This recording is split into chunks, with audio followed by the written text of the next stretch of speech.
İyi günler arkadaşlar, kanalımıza hoş geldiniz. Bu videoda Hande Erçel'in bugün geldiği noktadan ve etkisinden bahsedeceğiz. Hande Erçel yıllar içinde yalnızca başarılı bir oyuncu değil, aynı zamanda güçlü bir marka haline geldi.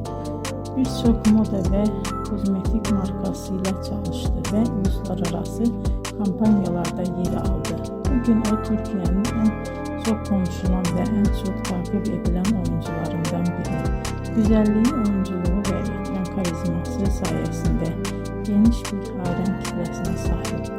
Hande Erçel'in hikayesi bize şunu gösteriyor.